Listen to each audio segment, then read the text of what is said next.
nosso estudo hoje pela manhã é o 8º artigo de fé da nossa igreja. O 8º artigo de fé fala acerca do arrependimento e da fé.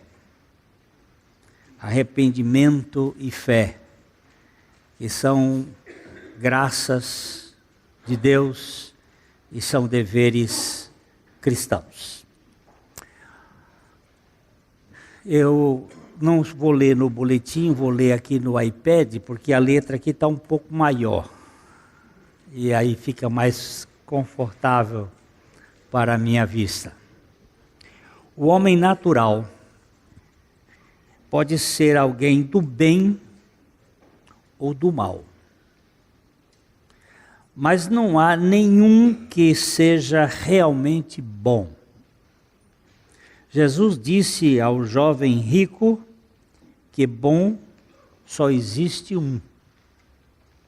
Tem alguns que são mais bondosos, entre aspas, do que outros. Mas ninguém é bom de fato. Há outros que se especializam na maldade, embora muitas vezes tenham algum traço de bondade, entre aspas. Esse primeiro ponto precisa a gente observar, porque nós às vezes achamos que somos bons, mas não somos.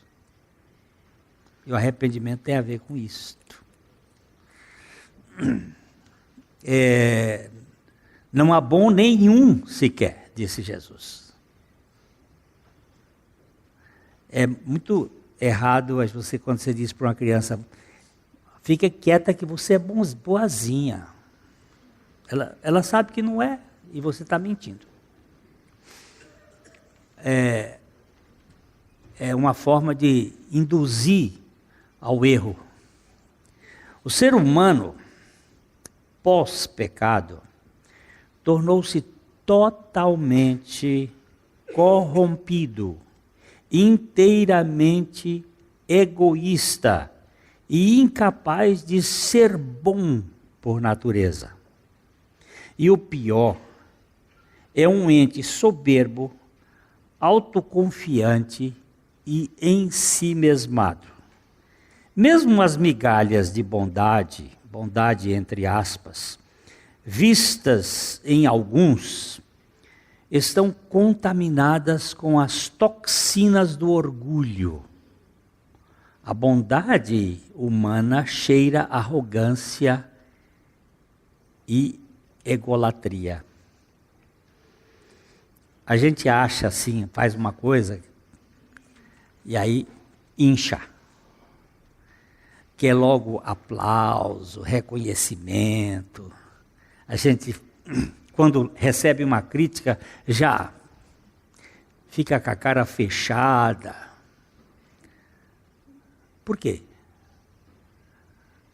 Porque nós buscamos a atenção dos outros para a nossa idealização. Nós somos muito idealizados. Pelo menos eu sou. Não sei. Eu estou falando a partir de mim. Se você não é assim, eu gostaria de conhecê-lo. Do ponto de vista do bem essencial, a Bíblia é incisiva em mostrar. Vamos ler Romanos 3:12. Todos se extraviaram, a uma se fizeram inúteis, não há quem faça o bem, não há nenhum sequer. O extravio é de todos, a inutilidade é de todos, e aí diz assim, não há quem faça o bem, nenhum sequer. Mas eu não sou extraviado. Então vamos cortar o extra, e fica só o viado.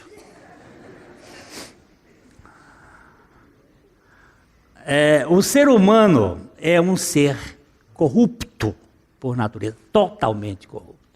A Ana Beatriz, aquela porcariazinha de gente ali já traz. Já trouxe o gene da corrupção. Ela está ali, mudou de lado. Está frio de lá, né? O vento.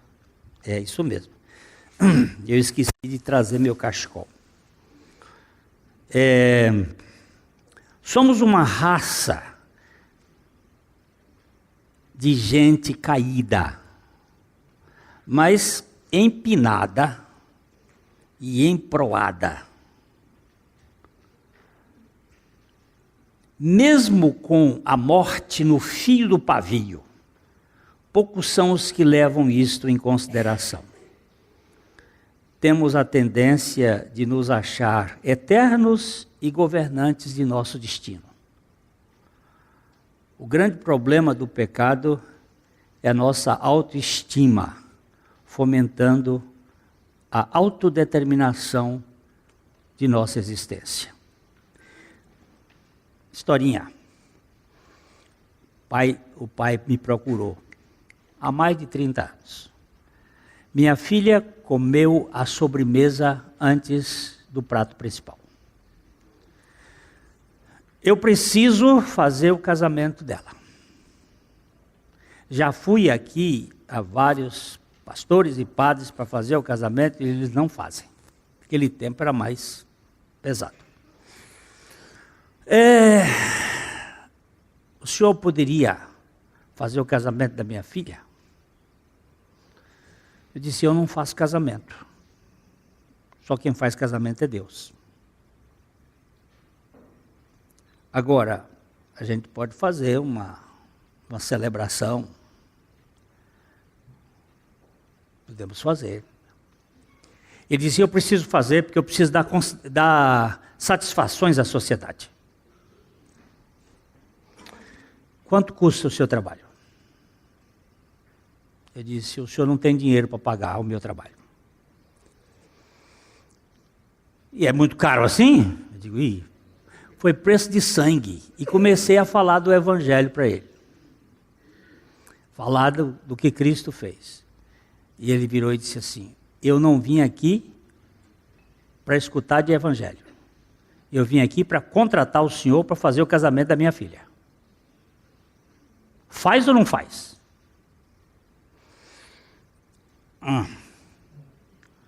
Vamos fazer a celebração, sim senhor. Mas eu pensei cá comigo, no dia eu vou pregar o evangelho. E no dia, ele insistiu, quanto custa o seu trabalho? Eu disse, eu já disse para o senhor, de graça dai, o que de graça recebestes e tal. No dia, Deus me deu graça para pregar o evangelho. Terminamos o casamento, a cerimônia, eu sentei lá num canto com a minha esposa, de repente ele chegou lá pelas tantas e disse, olha, o povo gostou muito.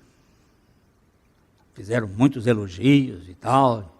E aí eu aproveitei para tentar falar um pouco do evangelho. Ele disse, o senhor já falou demais hoje. Para meu gosto. Como quem diz assim, cessa tudo. Uns 2 ou 3 anos depois, a esposa dele me liga e diz assim, meu marido está em estado terminal na Santa Casa. E eu cheguei lá. Ele estava na cama, todo entubado, bem fraquinho. Eu disse, você me deu 2 carreiras nesses anos para trás. Mas hoje chegou minha oportunidade de lhe falar. E aí eu preguei o evangelho simples, da nossa inclusão, da nossa morte, da vida de Cristo outorgada a nós. E lá pelas tantas, 2 rios de águas começaram a correr pelos seus olhos. E ele disse em voz bem fraca, eu precisava chegar aqui, onde eu estou, para render o meu orgulho e receber a Jesus. Eu disse, meu velho, ainda bem que Deus te ama e te deu essa oportunidade. Naquela madrugada, ele disse para a esposa assim: lê aquele salmo do pastor. Quando ela terminou de ler, ele disse assim: eu vou esperar você lá do outro lado, na casa do Pai. Eu fiz o sepultamento dele e contei essa história no dia do sepultamento dele. A arrogância nossa é grande, gente. Nós somos ensoberbecidos. A raça adâmica encontra-se morta espiritualmente, mas vivaldina em relação aos seus próprios interesses. A nossa vida psíquica, cheia de valores e direitos, nos mantém vivíssimos no que diz respeito à autoestima. Queremos sempre ser adorados, pois pecado é o desejo de ser como Deus. No fundo, sofremos de uma síndrome de altar. Cuidado com esta palavra autoestima, muito em voga no mundo moderno. Você precisa ter uma autoestima. Não, você e eu precisamos ter uma estima do alto, uma estima de Deus. Não sustentarmos pela nossa própria estima. Autoestima significa: a minha estima me basta. Mas como é que um ser corrompido como eu posso me manter pela minha autoestima? Na verdade, não existe autoestima nem baixa estima. Existe estima de si mesmo. O ser humano gosta de si. Às vezes se sobressaindo, às vezes se depreciando para chamar a atenção. Não pensa que o rebaixamento não é uma forma de chamar a atenção, não que é. Chama a atenção fazendo-se de coitado. Mas ali é uma forma sutil e safada de chamar a atenção. Por isso, para podermos participar do reino de Deus, precisamos realmente nos arrepender de nós mesmos. O arrependimento não é tanto do que fazemos, mas do que somos. Precisamos nos arrepender de nossa autoconfiança. Todavia, o arrependimento e a fé são reações espirituais que o homem natural não pode produzir por si mesmo. Presta atenção, queridos. Arrependimento e fé não são atributos de Adão, do homem natural. São consequências da vivificação que acontece em nós pelo Espírito Santo. O primeiro você que está mais na frente aqui, abre para mim aqui. O primeiro parágrafo do nosso artigo de fé, do 8º artigo de fé sobre arrependimento, diz assim: cremos que arrependimento e fé são graças inseparáveis e deveres sagrados operados em nossa alma pelo Espírito regenerador de Deus. Cremos, obrigado, amor.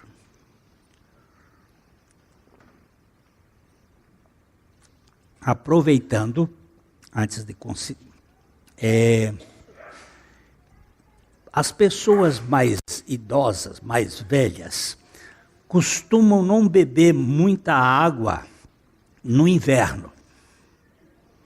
E tem mais probabilidade de ter AVC e problemas do coração. Eu estou falando mais para os idosos, mas para os novos também. A gente deve beber pelo menos acima de 1,5 litro por dia de água. 2 litros é um. Então, é bom não se esquecer que no frio a gente não sente tanta sede, mas é preciso beber. Okay? Isso só para... Cremos que arrependimento e fé são graças inseparáveis. Arrependimento e fé. São duas. E deveres sagrados operados em nossa alma pelo Espírito regenerador de Deus.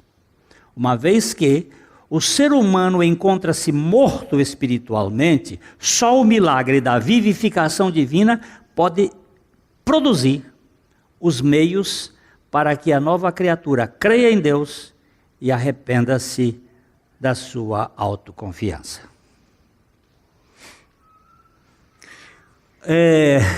Eu já participei de um bocado de coisas esdrúxulas na vida, muitos velórios estranhos, e um velório em que uma filha queria que o pai levantasse.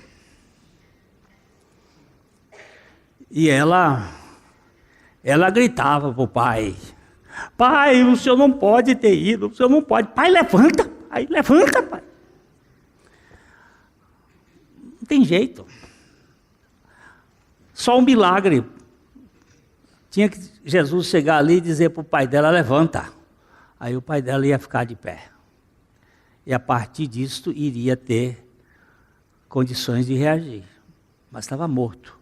E nós estamos mortos, nascemos mortos espiritualmente. Não podemos dizer: arrependa-se! Quando Jesus diz arrependei-vos, é porque ele está dando vida para arrependimento. Porque senão o arrependimento passa a ser moeda de troca com Deus.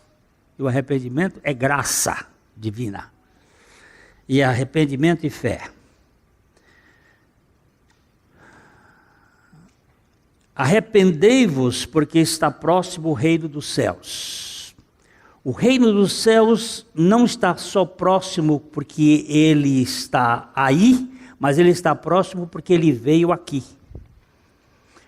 Quando a Bíblia diz que é para nós buscarmos ao Senhor enquanto ele está perto, significa que ele veio para nos buscar primeiro, por isso ele nos faz buscá-lo. A obra da salvação de Deus é feita pelo próprio Deus. Jesus disse em João 16, 8 e 9: quando o Espírito Santo vier, convencerá o mundo do pecado, da justiça e do juízo. Do pecado, porque não crê em mim. Você tem a definição de pecado dada por Jesus aqui como incredulidade. Incredulidade em relação à pessoa dele. Não crer em Jesus, isto é do ser humano natural. Para crer em Jesus, é preciso que você pregue a Jesus, porque a fé vem pelo ouvir da palavra.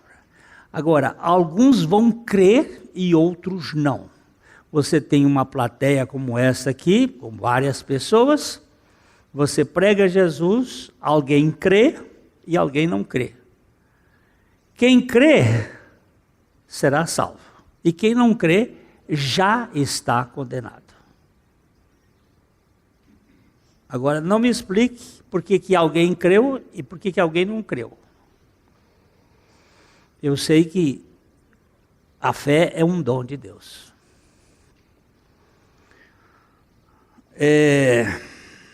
Precisamos entender a diferença entre remorso, sentimento da alma diante de algo que lhe causa vergonha ou culpa perante uma plateia, e arrependimento, a tristeza do espírito porque ofendemos o caráter de Deus.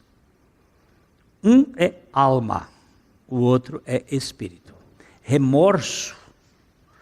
Você já teve remorso por ter feito alguma coisa que alguém lhe pegou? O remorso é sempre um sentimento de tristeza da alma. O espírito, o arrependimento é um sentimento de... não é um sentimento, é um estado de tristeza do espírito, vivificado, por ter ofendido a Deus. O remorso é quando você sabe que alguém pode saber que você fez aquilo, ou que alguém sabe que você fez aquilo. Porque enquanto estiver escondido, você não sente remorso.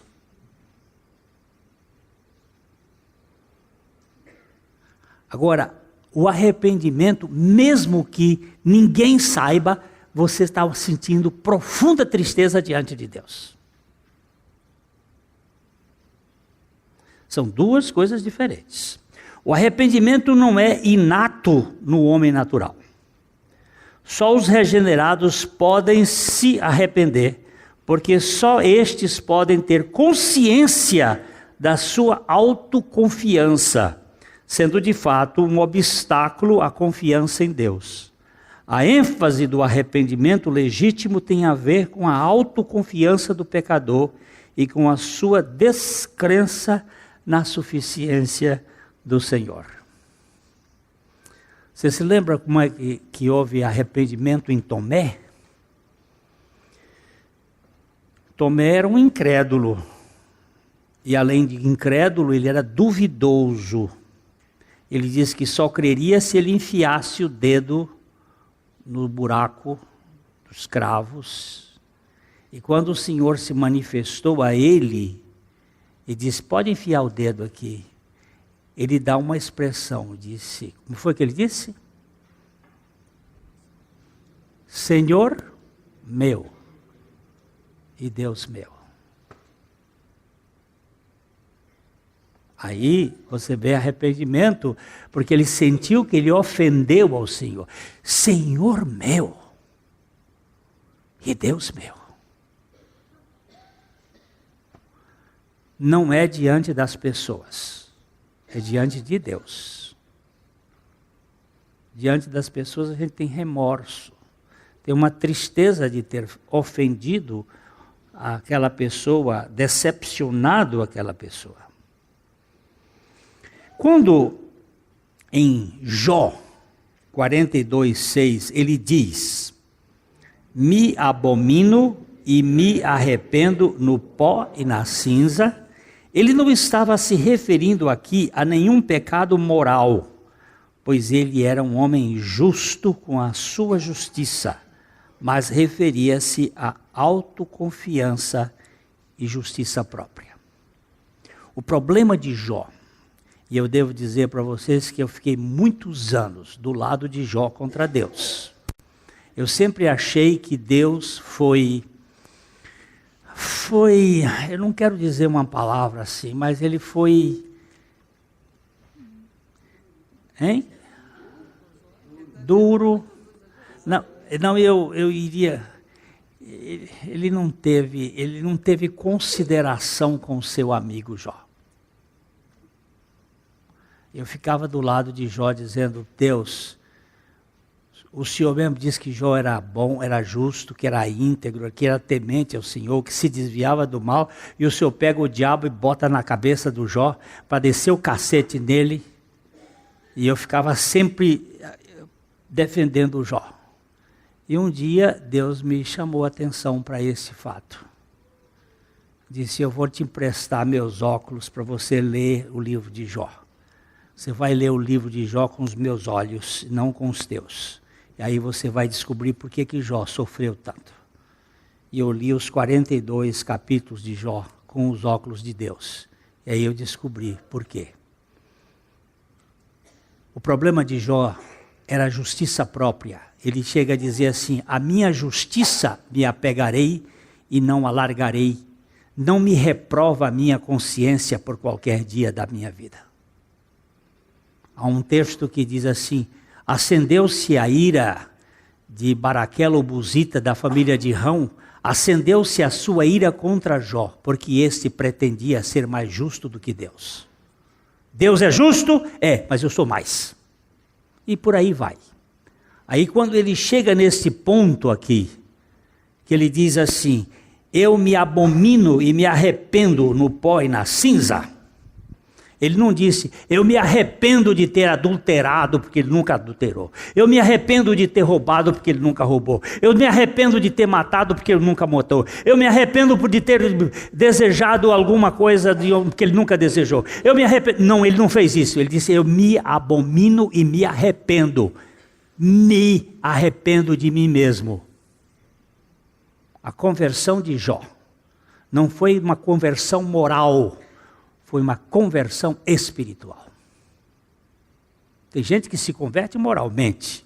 Era um bêbado, cachaceiro, presidente da república. E aí você pode se converter moralmente. Qualquer coisa, não é assim. Hein? Mas que seja espiritual, não moralmente. Moralmente vai ser um cidadão que vai sair da cadeia, mas vai para o inferno. O que adianta? Aliás, ontem nós tivemos uma comemoração do aniversário do Maurício, e eu vi uma coisa da Núria que me assustou, ela contando que ela trabalha no serviço penitenciário aqui de Londrina, dando aulas e levando para pregar o evangelho. Ela disse que está havendo uma resistência dos poderes públicos para se pregar o evangelho nas penitenciárias. Além de ser o que são, aqui muitos agentes penitenciários não querem que as pessoas entrem para pregar o evangelho lá. A única solução que tem. Eu tenho muitos casos dos livros que foram levados para as penitenciárias e dos presos contando do que foi a revelação de Deus para eles, e agora estão tentando impedir até isto. A oração que a Aline fez ainda há pouco aqui, ela dizendo, Senhor, no nosso país nós ainda temos liberdade, mas isso vai acabando, isso está acabando. No mundo inteiro. Sempre que Deus pretende dar vida espiritual, Ele dá arrependimento e fé. Vamos ler aqui Atos 11, 18. E ouvindo eles estas coisas, apaziguaram-se e glorificaram a Deus, dizendo, logo também aos gentios foi por Deus concedido o arrependimento para a vida. Preste bem atenção, meus irmãos, na palavra de Deus, verbos têm que ser levados muito em conta quando a gente lê a Bíblia, preposições, conjunções, todas as palavras, mas ele diz assim, diz, apaziguaram-se o coração daquelas pessoas, dos crentes, e glorificaram a Deus, dizendo, logo também aos gentios foi por Deus concedido o arrependimento, foi por Deus concedido, ou didemi, que é dado, concedido, o arrependimento. Assim como lá no capítulo 2 de Atos diz que Deus deu arrependimento a Israel, Ele deu arrependimento aos gentios. Deus deu. Segundo ponto do nosso artigo, que diz que por elas, isto é, pela fé, pelo arrependimento, convencidos profundamente de nossa culpa, perigo e impotência e do caminho da salvação em Cristo. Hein? Eu saltei né? Vamos lá. Deus nos dá a condição de arrependimento para que nós possamos, de fato, nos arrepender de nossa autoconfiança. Vamos ler aqui a história, um pedacinho de Lucas 15, 7, a história do filho pródigo. Digo-vos que ainda haverá maior júbilo no céu por um pecador que se arrepende do que por 99 justos que não necessitam de arrependimento. Então, que por elas, convencidos profundamente de nossa culpa, perigo e impotência, e do caminho da salvação em Cristo, ao mesmo tempo que arrependimento e fé são graças de Deus, eles são também deveres sagrados do crente. Vejamos esta analogia que me parece razoável para entendermos um pouco deste mistério da fé. O ar é dom do Criador, a nossa vida física. Assim como a fé é dom do Salvador, a nossa vida espiritual. A respiração é um processo natural que precisamos exercitar a cada momento, ainda que inconsciente.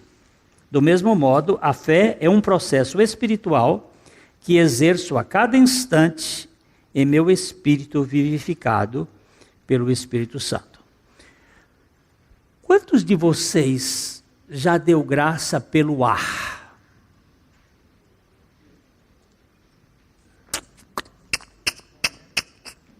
É difícil a gente encontrar sinceridade para dizer assim, oh Deus, muito obrigado pelo ar. A gente agradece pela água, que é bom também, é dom de Deus. Agradece pela comida, a comida, que também foi Deus que fez, é dom, mas a comida nós já manipulamos mais, e a água também.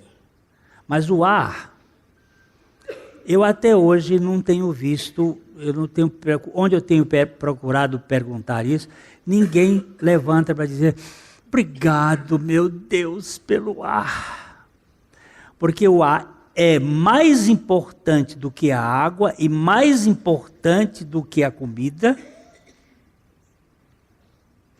Mas ele é abundante, ele tem aí em grande quantidade. A gente só fica mais preocupado quando tem poluição. Mas mesmo na poluição, ninguém agradece pelo ar, pelo oxigênio. Olha só. Quantas vezes você respira por minuto? Você sabe? É umas 16, 17, dependendo do estado. Se você anda mais rápido, você respira mais rápido, mas no normal... De noite você respira aí 9, 10. E se tiver apneia, então fica às vezes 40 segundos sem respirar.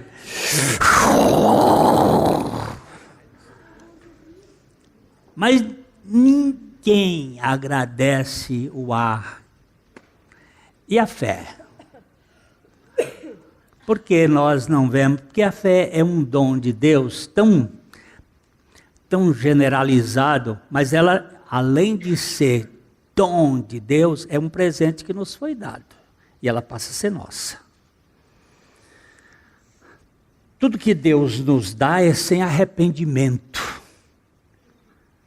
Os dons e a vocação de Deus são irrevogáveis, são dados. Lembram-se das as minas que foram dadas uma para cada um? E aí aqueles caras depois granjearam e fizeram outras minas e outros enterraram? A fé, então, preste bem atenção. O ar é um dom do Criador e a fé é um dom do Salvador. O ar não faz parte do meu corpo físico, mas ele entra nele, gerando em mim a vivificação das células. É assim com a fé que entra no ser espiritual, produzindo a vivificação do meu homem interior. Sem o oxigênio do ar, não haverá vida no corpo. E sem a fé que vem de Deus, jamais haverá vida no espírito. O ar é o combustível de nosso corpo. A fé é o combustível do espírito do crente. Sem fé é impossível agradar a Deus. Sem Deus é impossível alguém ter a fé que o agrade. Pau para lá, pau para cá. Deus é o agente que nos dá a fé para nós crermos no Deus que nos faz vivificado pela sua graça. A fé é um dom, é uma dádiva divina para sanar a dúvida do homem. Nós lemos em Efésios 2, 8 e 9. Porque pela graça sois salvos mediante a fé. Isto não vem de vós, é dom de Deus, não de obras, para que ninguém se glorie. Todavia, a fé é também exercício permanente do crente. Ela vem de Deus para que o crente exerça como sua experiência. O dinheiro que você dá ao seu filho como mesada é seu. Quando você dá para ele, é dele.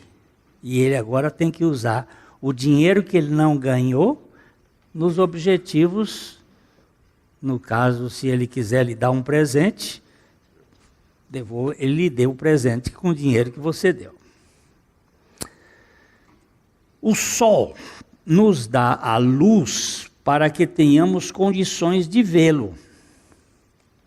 Deus nos dá a sua palavra para que por ela nós tenhamos a fé para crer nele. A luz que o sol nos concede gera a nossa visibilidade do sol. A fé que Deus nos proporciona gera a nossa confiança nele. Nós lemos em Lucas 18:42, então Jesus lhe disse: recupera a tua vista, a tua fé te salvou. O cego era cego, mas Jesus passou ali. E aqui quer dizer, Jesus é o autor e o executivo da fé. Quando o cego de Jericó clamou: Jesus, tem compaixão de mim. Então a fonte da fé, isto é, Jesus, que havia se dirigido até ele, deu-lhe a fé para que, pela fé que lhe foi dada e que agora é sua, pudesse ser curada. A fé vem por Jesus. Jesus é o autor da fé. Ele se aproxima de você. Ele é a fonte da fé. Ele lhe dá a fé para que você, com a fé que ele lhe deu, que passa a ser sua, você possa crer nele. É graça de fio a pavio. Não sou eu que criei em Deus. Eu criei em Deus porque o Deus da fé gerou fé em mim para crer nele.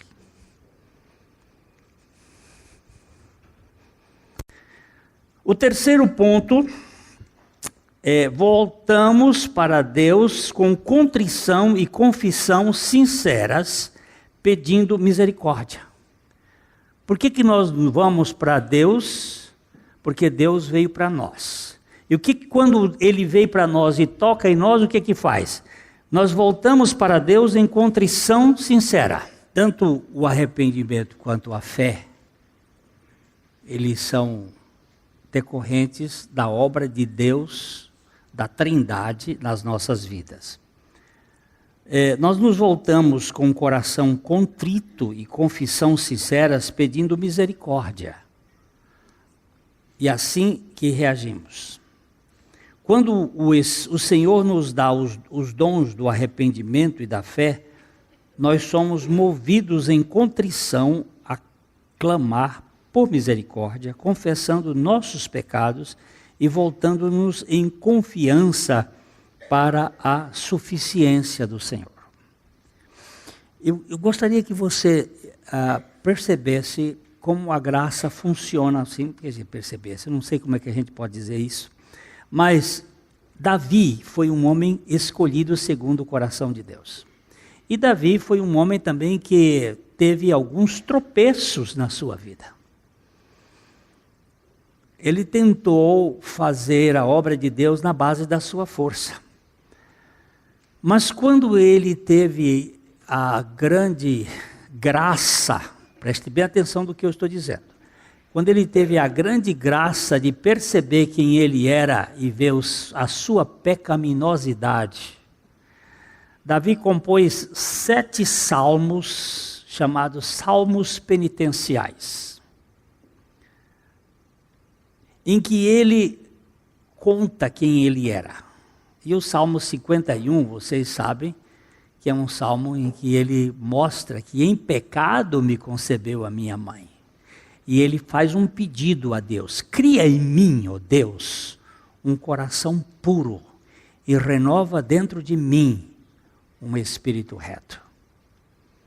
Ele disse que se ele pudesse, ele daria sacrifícios a Deus, mas ele disse que os sacrifícios agradáveis a Deus é um coração compungido e contrito que não desprezarás, ó Deus. O fato é o seguinte, quando Deus nos alcança, Ele vai providenciar os meios todos para o nosso quebrantamento.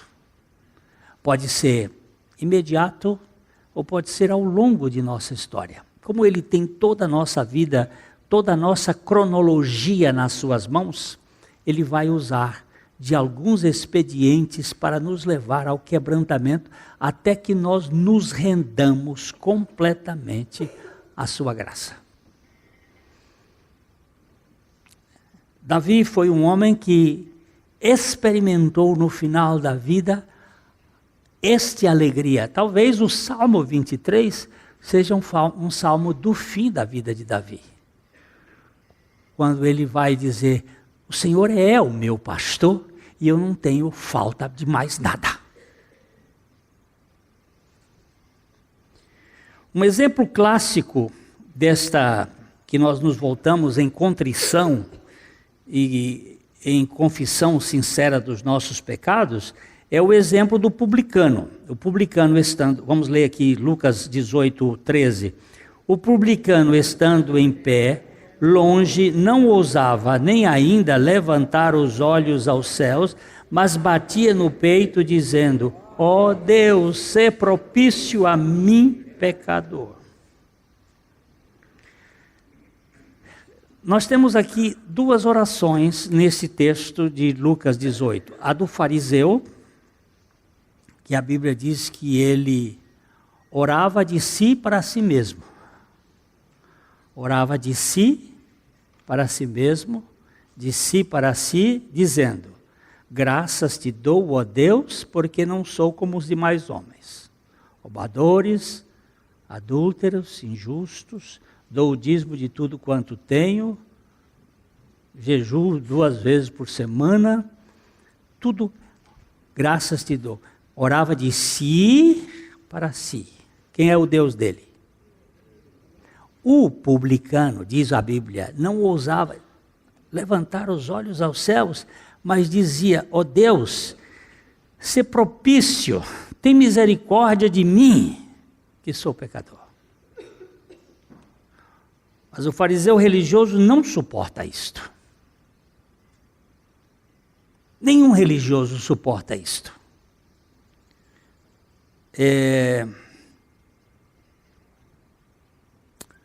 Alguém que veio conversar comigo essa semana estava falando que tinha uma pessoa que estava dizendo para ela, porque ela estava tendo dificuldade na direção de tirar a carteira, né? E que o instrutor dizia, ele faz parte da cristandade. É uma forma da gente. Ele dizia para ela assim, você não sabe nem orar. Eu disse, é verdade, eu não sei mesmo. Você tem que determinar. Aquela história de seja feita a tua vontade assim na terra como no céu, não serve. Você tem que determinar. E é isso que tem sido muito pregado por aí, esta religião do homem comandando Deus e não dependendo de Deus. Dando ordem para Deus. Dando ordem para Deus. O filho dando ordem para os pais. A teologia humanista não suporta a doutrina. Assim, não há nada mais humilhante para um milionário nobre do que chegar à condição de ter de pedir esmolas para viver. Não há humilhação maior para o pecador soberbo do que depender da graça para poder crer e se arrepender. A essência do pecado é a arrogância, mas a essência da salvação é um coração compungido e contrito. A minha mãe contava a história, que eu sempre já contei aqui, do Pedro 100. Pedro Sem era um homem muito rico. Ele tinha 100 de tudo. 100 fazendas, 100 lojas, 100 bancos. Era tudo que chegava a 100 ele parava. Mas ele teve um revés na vida e ficou sem nada. De 100 com C para 100 com S. Ele perdeu tudo. Então ele ficava na porta da cidade pedindo esmola. Aí ele dizia assim: dá uma esmolinha a Pedro 100, que ontem teve e hoje não tem. Se quiser, dá desse, que não quiser, vai para o inferno. O Pedro 100 perdeu tudo, mas não perdeu a pose, não perdeu a arrogância. E é assim que acontece, né? Não, Cristo é meu Salvador, mas, calma criatura, baixa mais o facho um tiquinho. A teologia humanista não suporta as doutrinas da graça, porque estas são, em tudo, humilhantes. Mas é bom lembrar que Deus coloca-se deliberadamente em guerra contra a arrogância. A Bíblia diz que Deus resiste ao soberbo, mas dá graça aos humildes. Se nós não dependermos inteiramente da graça de Deus, estaremos inteiramente perdidos na presença de Deus. Humilhação é a via do arrependimento. Se eu não chegar a ser humilde ou a ter a humildade, o Senhor vai nos humilhar. O Senhor vai nos humilhar. Eu tenho percebido isto. Certas coisas que acontecem, é a misericórdia do Senhor nos levando à humilhação. Para a gente tirar essa cabeça do ensoberbecimento. O quarto ponto aqui é o seguinte: recebendo ao mesmo tempo de coração o Senhor Jesus Cristo como nosso profeta, sacerdote e rei, confiando somente nele como o único e suficiente Salvador. A fé que recebe a Cristo precisa ser acompanhada pelo arrependimento que rejeita o pecado, dizia John Stott. O cristão que, ao mesmo tempo, vira a face a Cristo, vira suas costas ao pecado. Jesus é a única esperança de salvação para o crente. Se eu olho para Cristo, agora eu botei Cristo lá na frente, e essa mulher ficou lá na frente. Eu olho para Cristo e botei as costas para o pecado. Se eu olho para Cristo, eu viro as costas para o pecado. Fé e arrependimento. Agostinho dizia: a graça de Deus não encontra homens aptos para a salvação, mas torna-os aptos a recebê-la. Vamos ler João 1, 11 a 13. Veio para o que era seu, e os seus não receberam, mas a todos quantos o receberam, deu-lhes o poder de serem feitos filhos de Deus, a saber, aos que creem no seu nome, os quais não nasceram do sangue, nem da vontade da carne, nem da vontade do homem, mas de Deus. Alguém disse: não sou perito em entender o que Deus quis, nem o que Deus planejou. Só sei que à sua direita está alguém que é meu Salvador, e eu o recebo de todo o meu coração, com a fé que Ele me deu. Oh frase, oh frase. Eu não sou perito em entender o que Deus quis, nem o que Ele planejou. A única coisa que eu sei é que eu tenho um Salvador, que Ele me deu fé para crer. Você já o recebeu como seu Salvador? Amados, nenhuma pessoa sem o conhecimento do Espírito Santo, convencimento do Espírito Santo, pode crer e arrepender-se por si mesmo.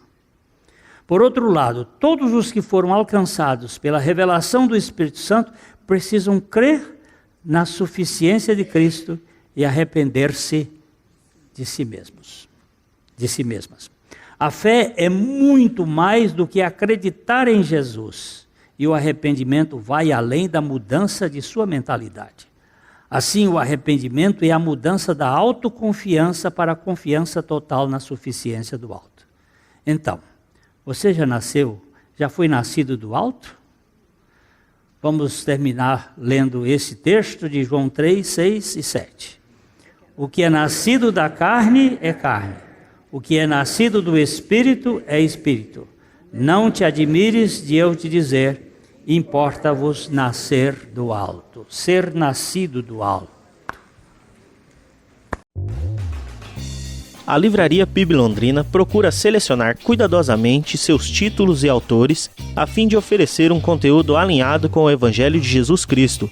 Bíblias, livros de teologia, devocionais, literatura infantil, biografias, comentários bíblicos e muito mais.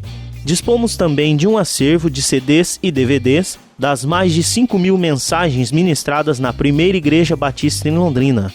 Visite a Livraria PIB Londrina e conheça ainda mais.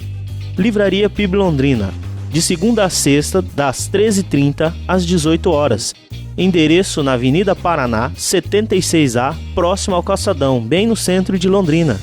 Ligue para 3372-8921 ou acesse o site www.livrariapiblondrina.com.br.